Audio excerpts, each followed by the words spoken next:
welcome back, West Texas. I'm here now with that final forecast of the night, showing you current temperatures again because we've cooled down in a couple places. 63 degrees right now in San Angelo, 60 here in Abilene. Eastland has dropped quite a bit. First place in the 40s, a whopping 46 degrees, but eventually everyone is going to join Eastland with those cooler temperatures. We're generally going to be in the upper 30s to the lower 40s. You're seeing a lot of 41s, 39 degrees here in Garden City and Sterling City. 43 over here is the highest that I'm seeing here in Comanche as well as up here in Albany.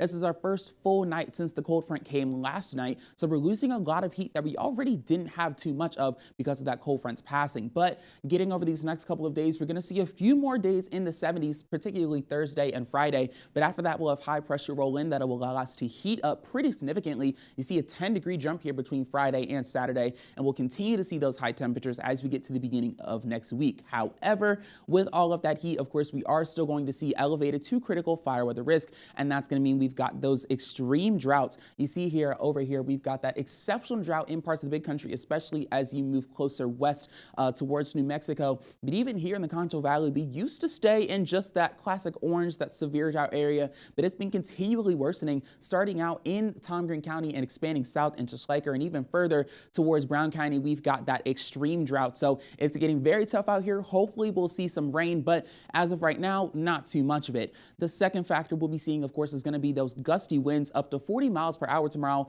and for that reason, there's going to be the red flag warning going to be issued from 10 a.m. until 8 p.m., so pretty much the entire day that you may find yourself outside. Friday actually is going to slow down on the winds, and then once we get to the weekend, they'll pick back up. So let's head over to the weather pattern where I can show you what exactly is going on. This is the low pressure system that brought us and the rest of the country rain over these past couple of days, but it's slowly phasing its way out. You see that it's giving us these stronger winds from the backside of it because it's got this counterclockwise rotation. So it's bringing in a lot of these colder northerly winds, and that's part of what's making it so dry.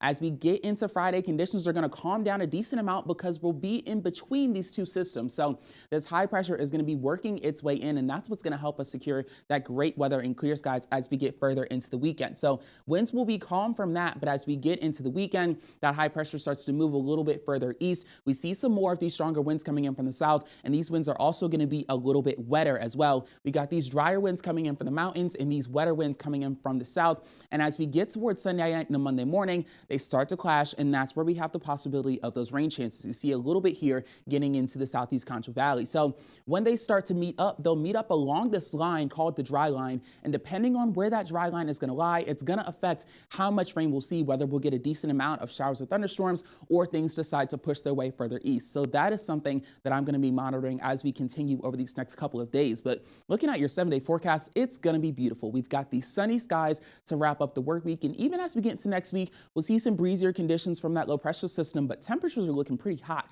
in the 90s and even the lower 80s as we get through.